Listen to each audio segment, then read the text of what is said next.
Before we begin, if you enjoy heartfelt stories filled with love, sacrifice, and unforgettable twists, please take a second to subscribe, like this video, and share it with someone who loves powerful storytelling. Your support helps us bring more cinematic stories to life every week. If the man who hates you the most is the only one your husband trusts, run before you ask why. I didn't understand those words until the morning my entire world quietly began to disappear. My name is Audrey Whitmore, and 7 months into my pregnancy, my biggest worry should have been choosing a crib that would fit inside our tiny apartment above the pharmacy where I worked. Instead, I found myself staring through the front window as the same gray pickup rolled past for the third time in less than 20 minutes. Maybe another customer would have ignored it. I couldn't. Something inside me had been whispering for days that life had shifted in ways I couldn't explain. Graham had barely slept all week. He'd leave before sunrise wearing the same calm expression he always carried, then come home long after midnight with tired eyes that somehow looked older every time I saw them. He never talked about work. I never asked. Loving him had always meant accepting that some doors stayed closed. That morning he kissed my forehead longer than usual before leaving. Then he quietly slipped his old silver watch onto the kitchen counter. My breath caught. Graham never removed that watch. Not once in the 5 years we'd been together. It had belonged to his mother, and he treated it like the last honest thing left in his life. I picked it up, meaning to chase after him, but he was already gone. The watch felt strangely warm in my hand, as if it had been waiting for me all along. Customers came and went. I filled prescriptions, smiled at elderly neighbors, reminded parents how often to give antibiotics, and tried convincing myself I was imagining everything. Around noon my phone buzzed. Just one message from Graham. No greeting. No explanation. Stay inside until someone comes for you. Trust him. My fingers froze above the screen. Trust who? I called immediately. Straight to voicemail. I called. Again. Nothing. Then the pharmacy bell chimed. I looked up expecting another regular customer. Instead, a tall man stepped inside wearing a weathered navy jacket instead of the tailored suits I'd seen in old newspaper photos. His face was older than I remembered. A faint scar crossed one eyebrow, but it was his eyes that stopped me. Calm. Tired. Careful. Caleb Rowan. Even I recognized the name. Newspapers had spent years describing him as Graham Mercer's greatest enemy. He closed the door behind him and glanced through the front window before looking back at me. We need to leave. My heartbeat stumbled. You're in the wrong place. No, he answered quietly. This is exactly where Graham sent me. I backed away instinctively, one hand resting against my stomach. If Graham sent you, prove it. Caleb reached into his coat without rushing. Every instinct told me to run, but instead of anything threatening, he slowly placed a folded note and a small velvet pouch on the pharmacy counter. My hands trembled as I unfolded the note. There were only 6 words written in Graham's unmistakable handwriting. If Caleb finds you, don't argue. Beside the note sat a tiny silver key I had never seen before. I looked back at Caleb, searching his face for answers, but all I found was something I never expected from my husband's greatest rival. Regret. Then the bell above the pharmacy door chimed again, and this time neither of us turned toward the entrance. The sound of the bell echoed through the pharmacy with an ordinary cheerfulness that felt painfully out of place. An elderly customer stepped inside holding an empty prescription bottle, completely unaware that the room had frozen around him. Caleb relaxed only enough to let the man approach the counter while I struggled to hide the fear spreading through my chest. I filled the prescription on instinct, reading labels I could barely see because my thoughts refused to slow down. The customer thanked me, smiled at my growing baby bump, and wished me a healthy delivery before walking back into the afternoon sunshine. The door closed behind him, and the warmth seemed to disappear with it. Caleb watched through the window until the man drove away. Only then did he speak again. We do not have much time.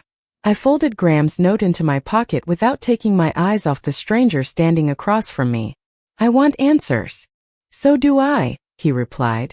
But your husband was very specific. My job is to get you somewhere safe. Nothing else matters until that happens. I shook my head. You have spent years trying to destroy each other. Why would Graham ever trust you with his family? For the first time, something almost human crossed Caleb's face. It was not anger. It was exhaustion. Because there are some promises that survive even when friendships do not. The answer only raised more questions. My phone buzzed again. Relief rushed through me until I looked at the screen. Unknown number. No message. Just silence after I answered. 30 seconds later another call came. Then another. Caleb noticed before I said anything. Turn it off. What if it is Graham? If it were Graham, he would know better. My hands hesitated before pressing the power button. The black screen reflected my worried face. I had never felt so disconnected from the only person who always made the world feel steady. Caleb picked up the small velvet pouch from the counter and handed it back to me. Inside was a single brass key attached to a faded blue keychain shaped like a lighthouse. I had never seen it before. Did Graham tell you what this opens? I asked. Caleb slowly shook his head. He said you would know when the time came. I almost laughed. Graham loved puzzles. I hated them. Especially today. Outside, the gray pickup rolled past again, slower this time. It did not stop, but the driver looked directly toward the pharmacy windows before continuing down the street. Caleb noticed it too. His posture stiffened almost imperceptibly. Coat, he said. Bake. We leave now. I cannot just abandon my patients. Your patients will survive today. Graham is trying to make sure you do too. His words landed harder than he probably intended. I looked around the little pharmacy that had become my second home over the past 6 years. The shelves of vitamins, the handwritten birthday cards taped behind the register from neighborhood. Children, the old coffee maker that never brewed a decent cup. Everything looked painfully normal. I grabbed my purse, my prenatal vitamins, and the worn notebook where I kept reminders for every regular customer who needed a little extra care. Somehow that notebook felt more important than anything expensive I owned. As I locked the front door, my reflection stared back at me through the glass. A tired woman. 7 months pregnant. Wearing comfortable sneakers because swollen feet made everything else impossible. She did not look like someone caught in the middle of secrets powerful enough to send her husband into hiding. Caleb opened the passenger door of an aging green pickup parked behind the building instead of the expensive vehicles I expected someone like him to drive. This? I asked.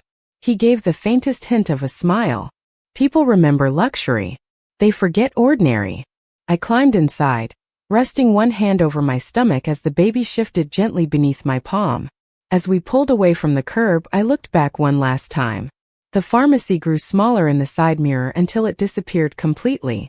I had the overwhelming feeling that I was not simply leaving work early. I was leaving the life I thought I understood.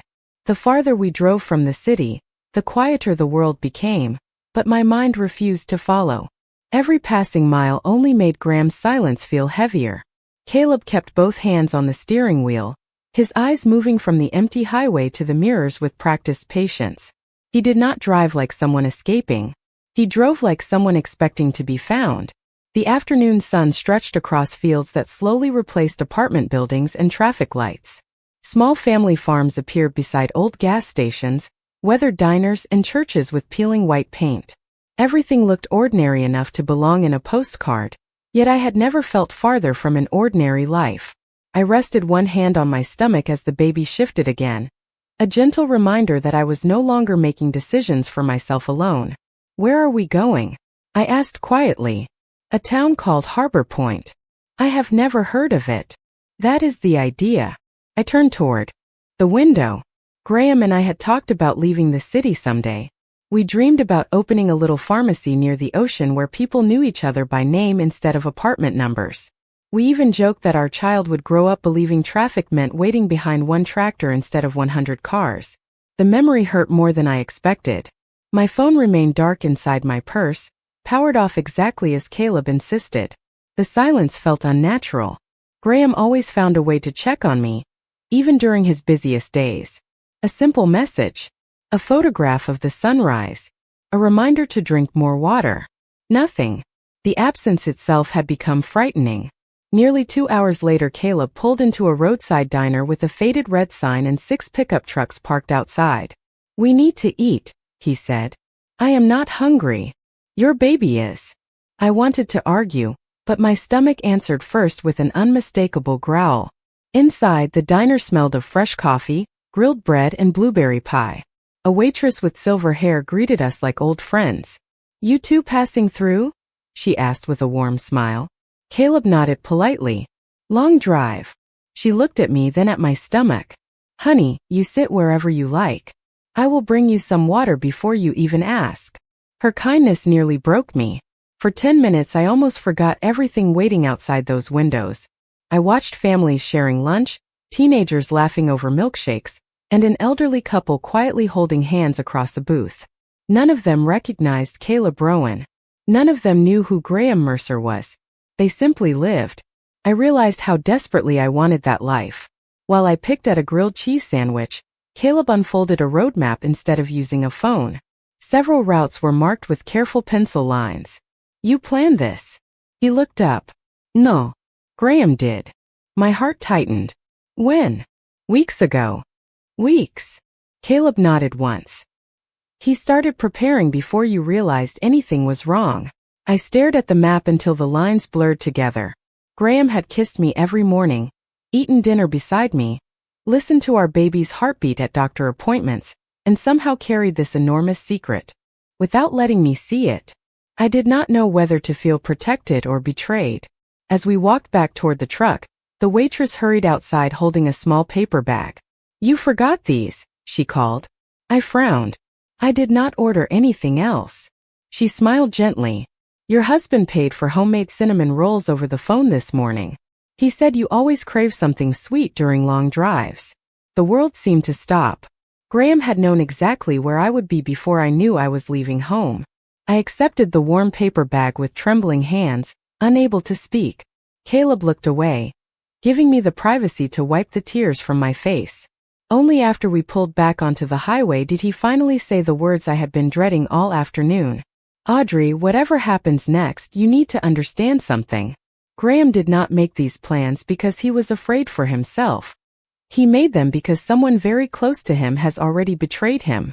Harbor Point looked exactly like the kind of place people forgot to leave.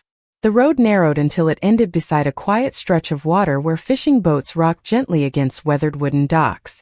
Small houses with wide porches faced the bay, flower boxes rested beneath open windows, and children rode bicycles without anyone rushing them home before sunset. It felt like another country compared to the city we had left behind that morning.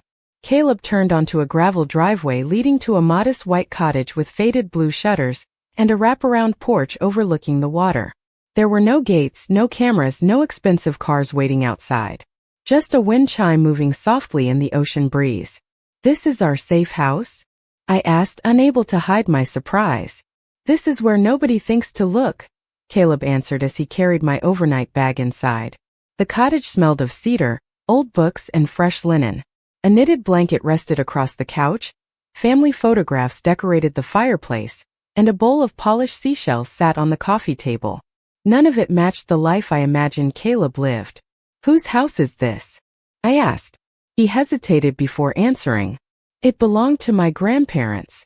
That single sentence made him feel less like a legend from newspaper headlines, and more like an ordinary man carrying memories he rarely shared.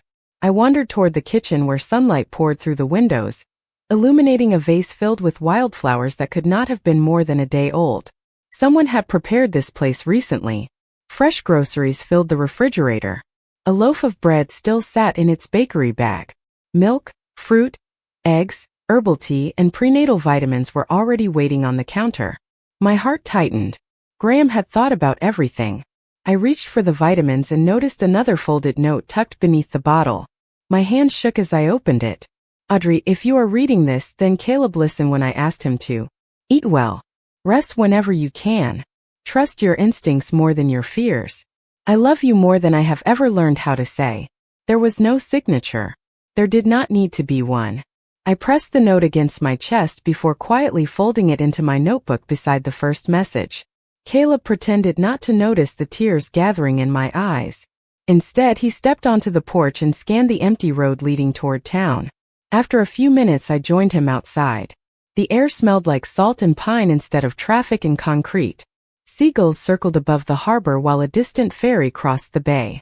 For one peaceful moment I almost believed Graham would pull into the driveway smiling, apologize for frightening me, and explain that everything had been one enormous misunderstanding. "He loves you," Caleb said unexpectedly without looking at me. "I know. More than he ever loved the life he built." I turned toward him. "Then why did he never leave it?" Caleb remained silent long enough that I wondered if he would answer at all. Finally he sighed. "Some people inherit businesses. Graham inherited consequences." Before I could ask what he meant, an old pickup slowed near the end of the driveway. The driver tipped his hat politely before continuing toward town, but Caleb's expression changed instantly. He watched until the truck disappeared beyond the hill. "What is wrong?" I asked. His voice stayed calm, but every word became deliberate. "That man has driven past this house twice in the last hour." A chill crept through me despite the warm afternoon sun. Harbor Point had felt invisible only minutes earlier. Now it suddenly felt very small. Caleb stepped inside, closed the front door, and locked it with quiet precision before turning back toward me. "Audrey," he said, "from this moment on, assume someone already knows we are here." That night the cottage refused to feel like a sanctuary. Every sound carried farther than it should have. The wind brushed against the porch railings with a hollow whistle. The old refrigerator hummed softly in the kitchen, and somewhere beyond the harbor a lonely foghorn drifted across the water. I lay awake in the small upstairs bedroom staring at the ceiling while one hand rested over my stomach, counting every gentle movement from the little life depending on me. Sleep never came. Around 5 in the morning I heard footsteps below. Quiet. Measured. "Caleb." I slipped on my sweater and walked downstairs, finding him standing on the porch with a steaming mug of black coffee, watching the empty road as dawn slowly painted the sky pale gold. He glanced at me without surprise. "You should still be asleep." "So should you." A faint smile crossed his face before disappearing almost immediately. "I have not slept well in years." I wrapped both hands around a cup of herbal tea and leaned against the porch railing. Fishing boats were already leaving the marina while gulls circled overhead. Harbor Point looked peaceful enough that yesterday's fear almost seemed imaginary. "Do you really think someone followed us?" I asked. Caleb answered without taking his eyes off the road. "I think Graham assumed someone eventually would." His certainty unsettled me. "You speak like every terrible possibility is already expected. That is how people survive long enough to become old." His words lingered between us.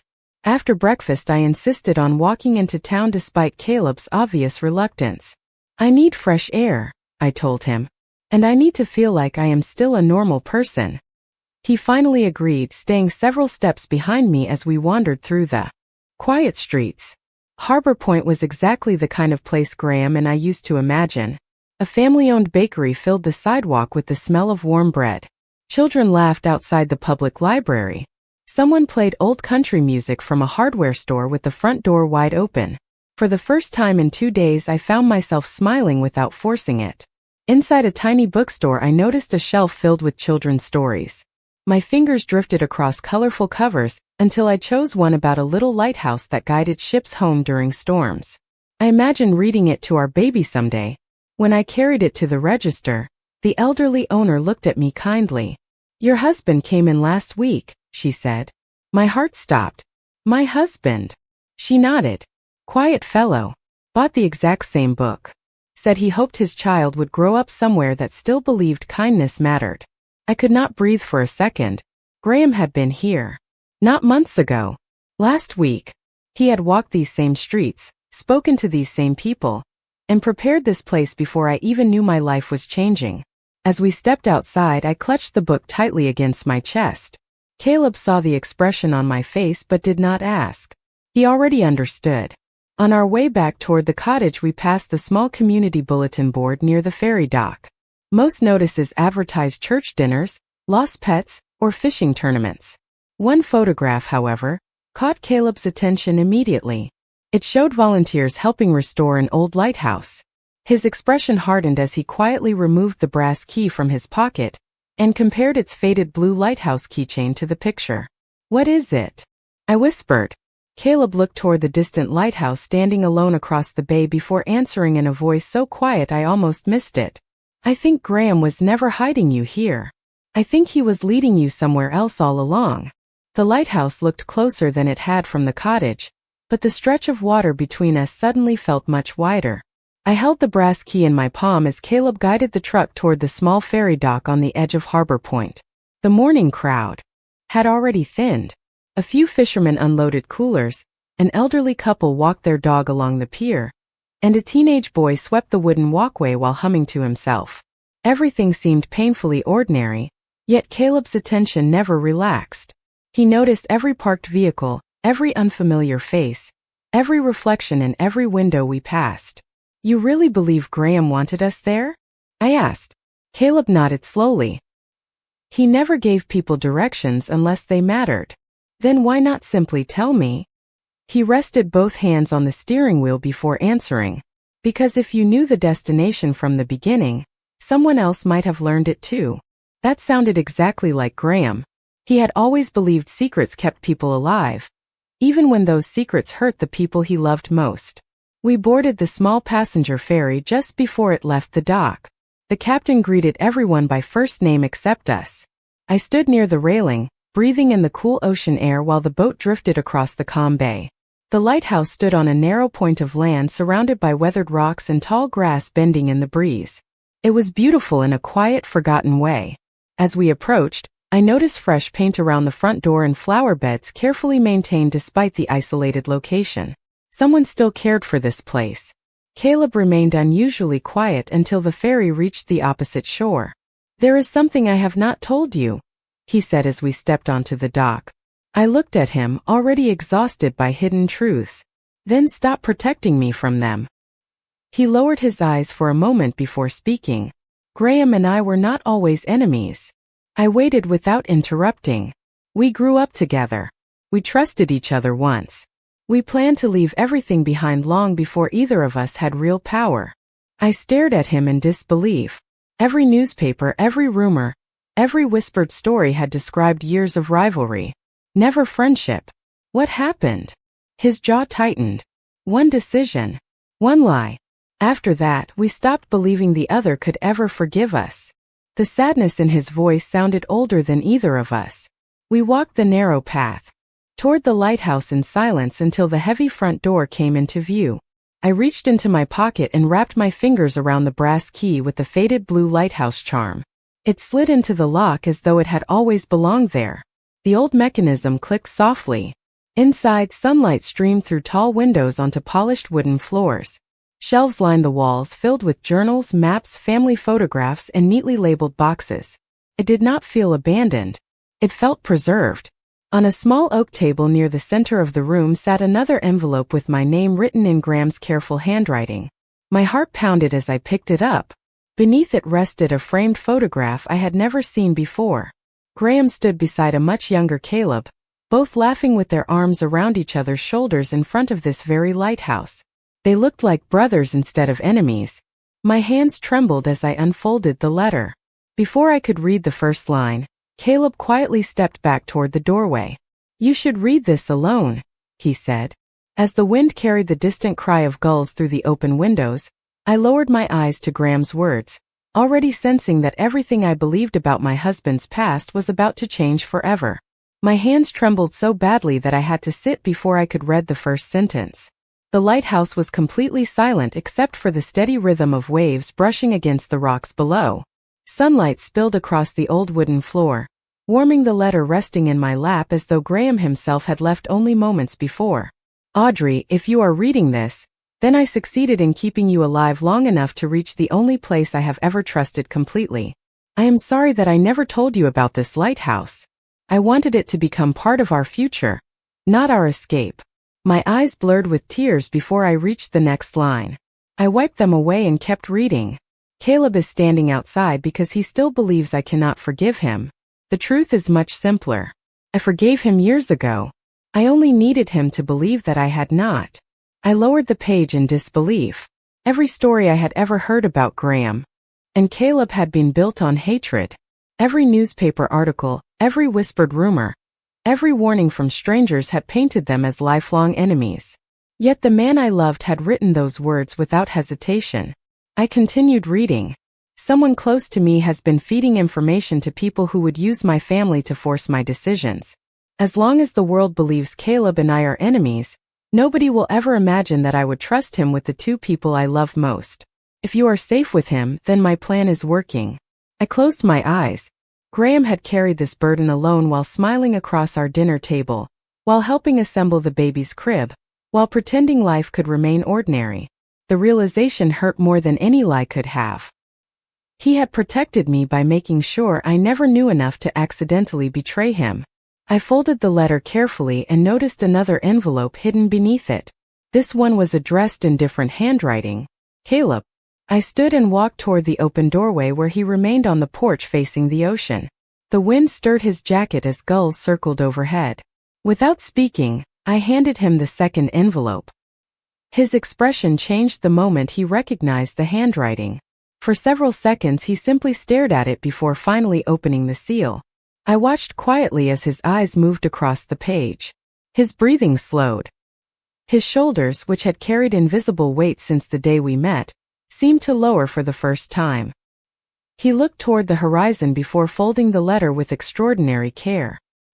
He apologized, Caleb whispered almost to himself. For what? I asked gently. A sad smile appeared. For something that was never entirely my fault. He slipped the letter into his jacket pocket without offering more. I understood. Some wounds needed silence before they could become stories. We spent the next hour exploring the lighthouse together. Behind a bookshelf we discovered neatly organized binders filled with property records, handwritten journals, photographs, and legal documents. Graham had planned everything with impossible precision. Every account had been transferred. Every emergency contact updated. Every document needed for our child's future had already been prepared. My heart ached with every page. None of this looked like the work of a man expecting to return home soon. Suddenly the old radio sitting on a nearby shelf crackled to life with a burst of static. Caleb turned immediately. No one had touched it. A calm voice broke through the interference. Harbor Point ferry service is suspended for the remainder of the day, due to unexpected mechanical inspection. Caleb slowly looked toward the window overlooking the dock below. The last ferry was already pulling away from the island. We were no longer simply hiding. We were completely alone. The silence settled over the lighthouse in a way that made time itself feel slower. I stood by the tall window watching the empty ferry dock while the afternoon light shimmered across the bay. The last boat had already disappeared beyond the horizon, leaving nothing behind except gentle waves and unanswered questions. Caleb remained downstairs, carefully sorting through the binders Graham had left behind. Every few minutes I heard another page turn, followed by another long pause. It felt as though both of us were searching for different versions of the same man.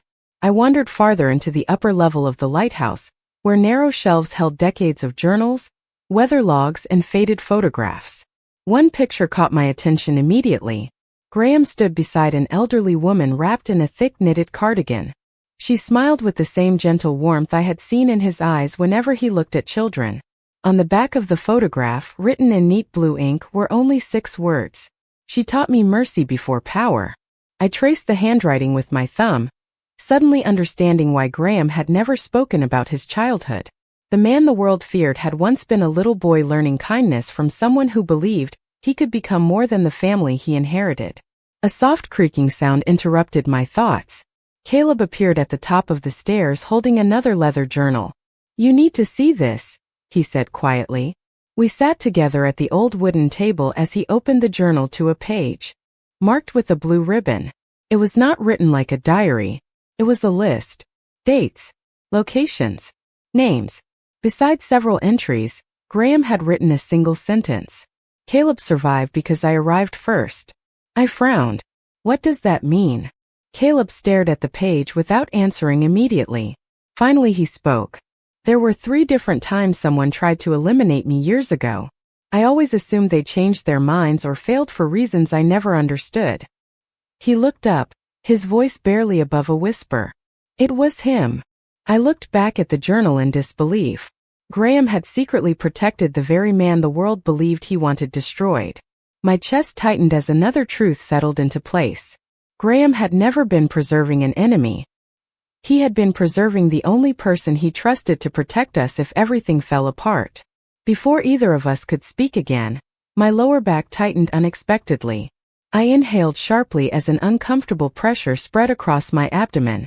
Caleb was beside me immediately, concern replacing his usual calm expression. "Are you all right?" I forced a small smile. "Probably just stress." I stood slowly, breathing through the discomfort until it faded. The baby shifted gently, and relief washed over me. Dr. Naomi said this could happen if I forgot to rest. Caleb looked unconvinced. "You are sitting down for the rest of today." I almost laughed. "Was that an order?" "Yes. You sound exactly like Graham." For the first time since we met, Caleb smiled without hesitation. "That is probably the nicest insult anyone has ever given me." The moment felt surprisingly normal. Two people sharing tea inside an old lighthouse while waiting for a child who had not yet entered the world. Then the radio downstairs crackled again. This time there was no weather report. No ferry announcement. Only a calm male voice repeating a single message. "Mr. Rowan, if you are listening, check the north window." Caleb and I looked at each other in stunned silence before rushing toward the glass overlooking the far shoreline. Across the water, barely visible in the fading afternoon light, someone stood on the opposite bluff holding up the exact same silver watch that Graham had left on our kitchen counter.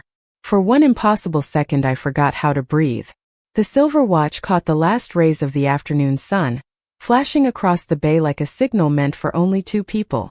I instinctively reached into my coat pocket and wrapped my fingers around the watch Graham had left behind in our apartment. It was still there. My pulse quickened. "That cannot be his," I whispered. Caleb narrowed his eyes toward the distant shoreline. The figure stood perfectly still before slowly lowering the watch and disappearing behind a cluster of wind-shaped pine trees. "Stay here," Caleb said. "Absolutely not." He turned toward me, his expression calm but firm. "If that person wanted to harm us, they already know exactly where we are. I need to find out whether this is the message Graham planned, or someone trying to imitate it." I shook my head.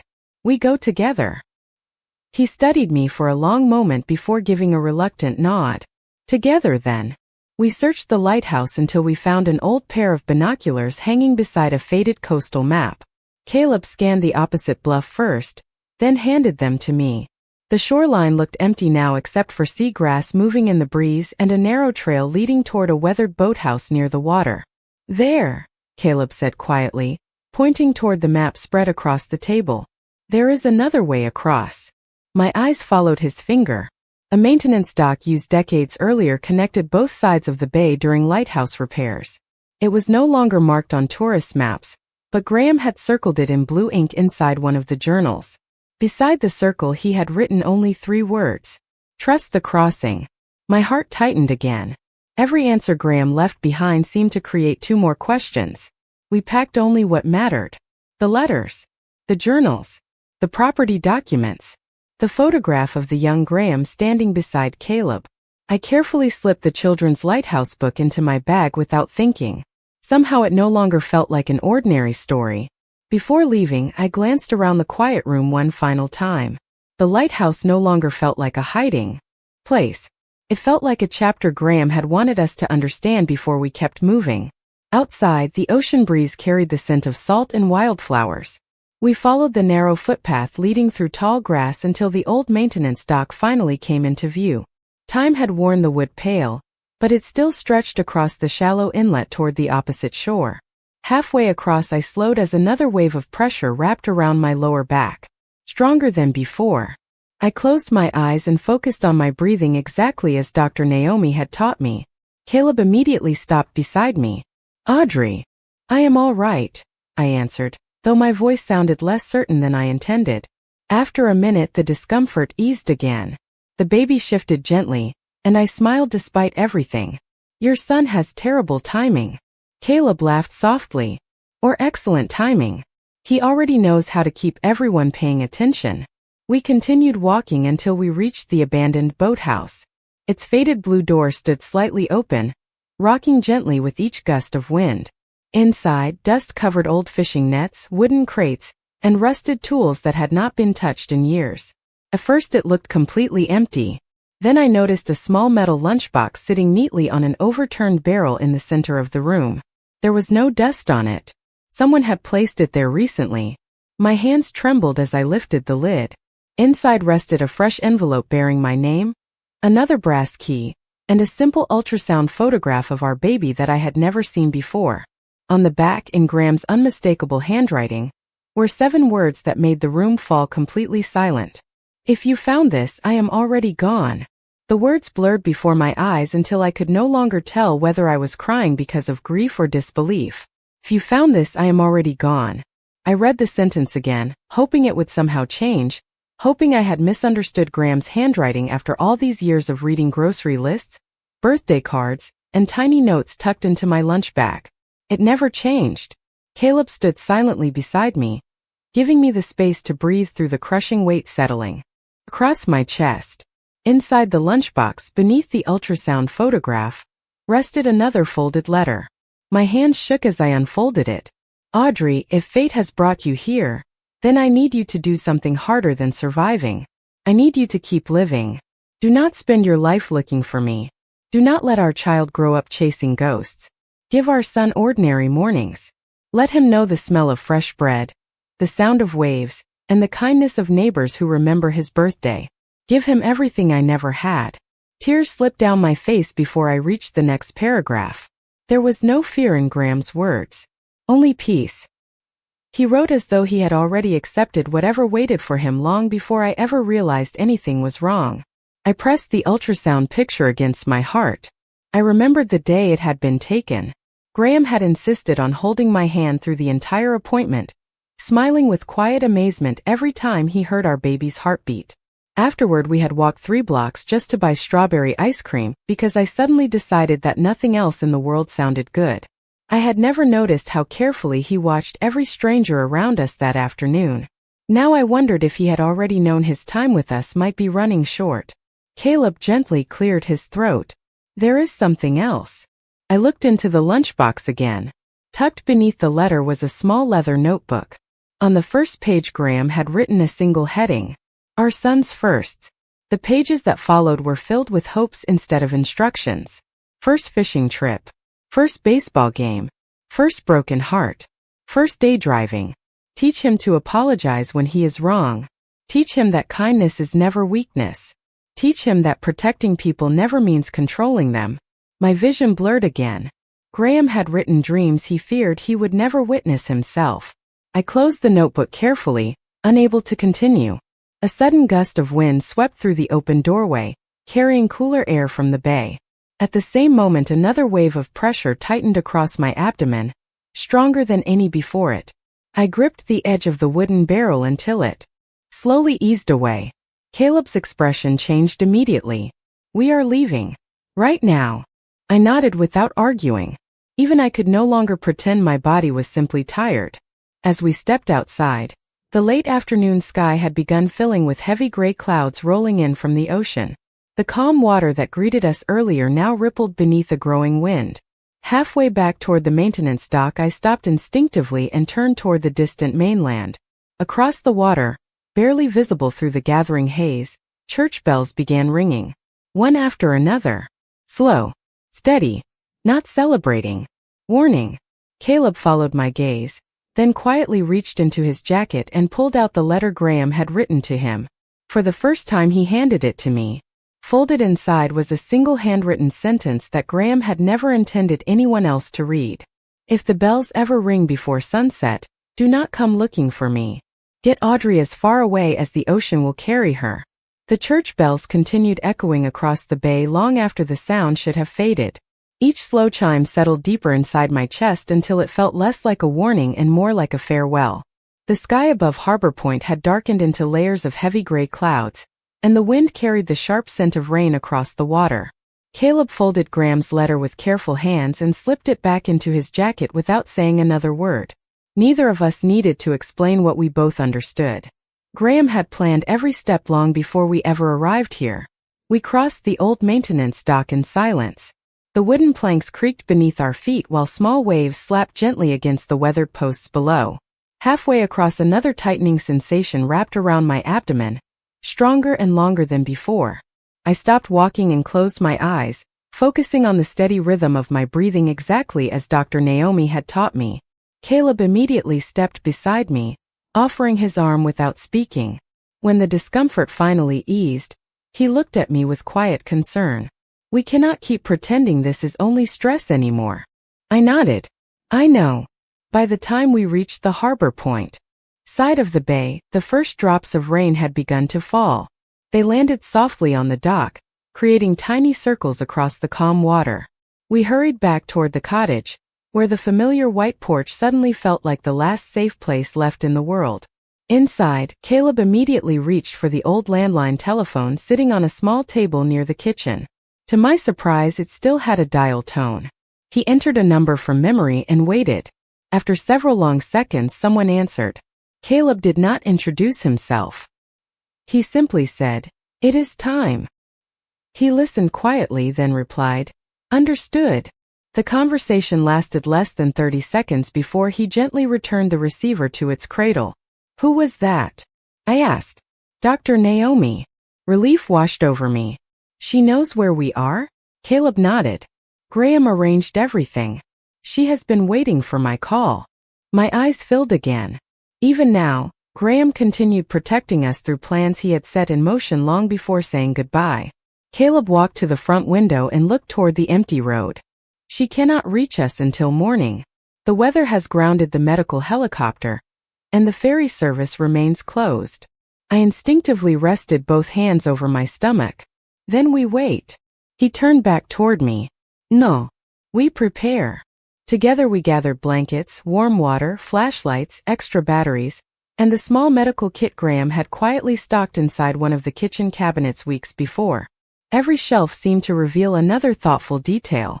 Baby blankets folded inside sealed bags. Bottled water. Shelf-stable food. Emergency phone numbers written in Graham's careful handwriting. The realization was impossible to ignore now. He had never expected to return here with us. He had expected us to survive without him.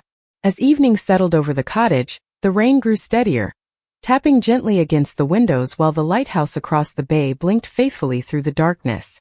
I sat on the couch wrapped in the knitted blanket from Caleb's grandparents, holding Graham's silver watch in one hand and our son's ultrasound photograph in the other. For the first time since leaving home, I stopped asking why all of this had happened. Instead, I found myself asking a different question. What kind of man spends his final days building a future he knows he may never see? Before either of us could speak, headlights slowly swept across the front windows. A single vehicle rolled to a stop outside the cottage. Caleb immediately looked toward me instead of the door. Then, in a voice quieter than the falling rain, he said, "If that is who I think it is, everything changes tonight." Caleb moved toward the front door with the quiet confidence of a man who had spent years expecting every unexpected knock. He looked through the small window beside the entrance, then slowly released a breath I did not realize he had been holding. "It is Dr. Naomi," he said.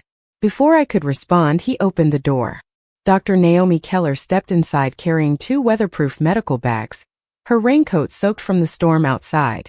She looked exhausted, but the moment she saw me, she smiled with genuine relief. "Audrey."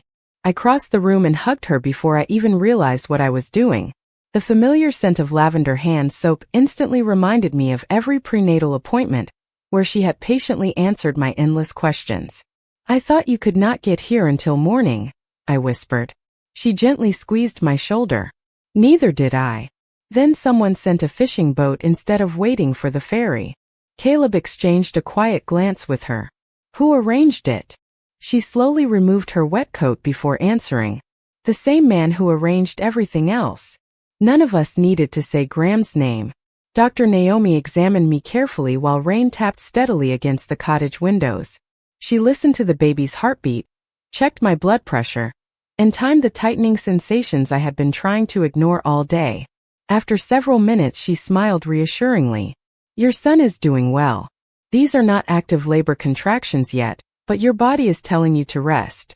No more climbing lighthouse stairs. No more long walks." I laughed softly for the first time in what felt like forever.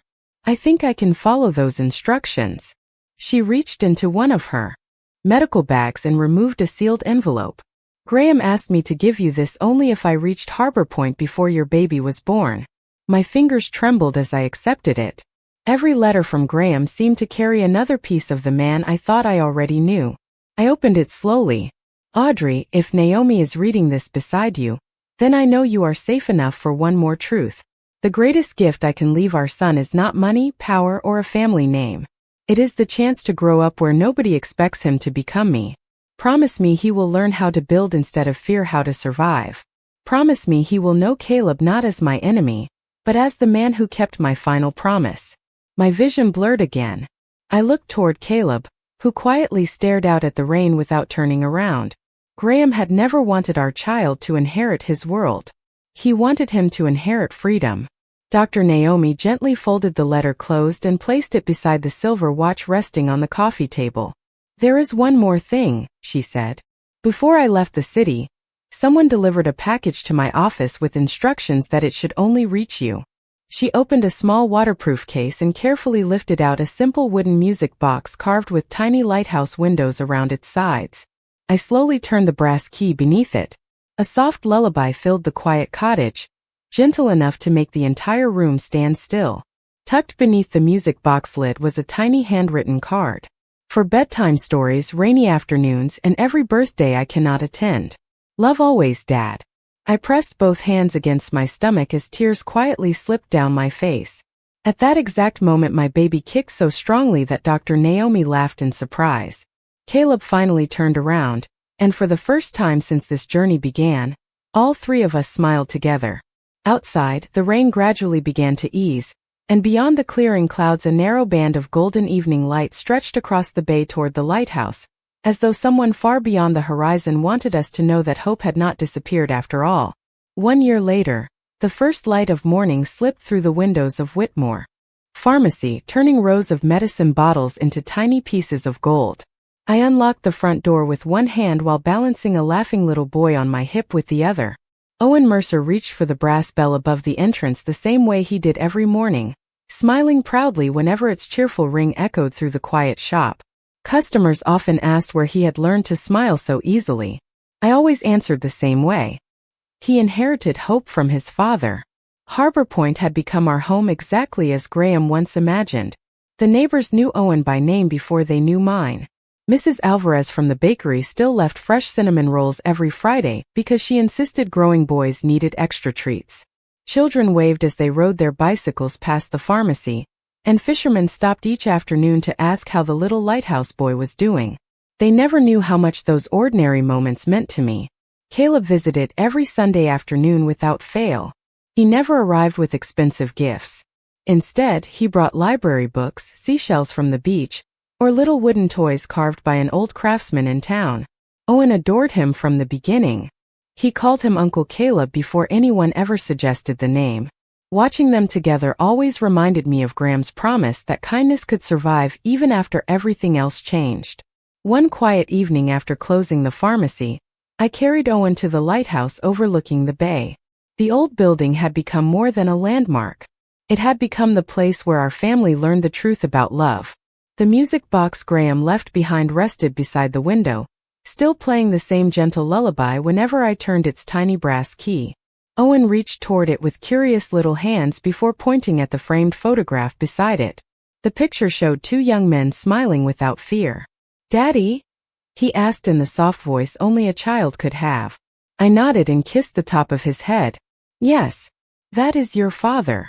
Caleb stood quietly on the porch, giving us the same respectful distance he always had whenever Graham's memory filled the room. Before leaving, he handed me one final envelope that had remained, sealed inside the lighthouse safe until Owen's first birthday. My breath caught as I recognized Graham's handwriting for the last time. I opened it slowly while the ocean breeze drifted through the open windows. "Audrey, if you are reading this, then we accomplished the only victory that ever mattered. Our son is celebrating another birthday in peace. He will never remember the fear that surrounded his beginning, only the people who chose love instead of revenge. If he ever asks who I was, do not tell him I was powerful. Tell him I was learning how to become a better man because his mother believed I still could. Tell him that every good thing he becomes belongs to you. I folded the letter carefully and looked out across the water where the lighthouse beam swept silently over the darkening bay. Graham had once ruled people through fear. Yet the only legacy he truly fought to leave behind was a peaceful childhood for a little boy he might never hold. I finally understood that the strongest people are not remembered for the battles they win. They are remembered for the future they quietly build for someone else. If this story touched your heart, please like, subscribe, and share it with your friends and family. Tell us in the comments which moment moved you the most. Thank you for watching, and we'll see you in our next story.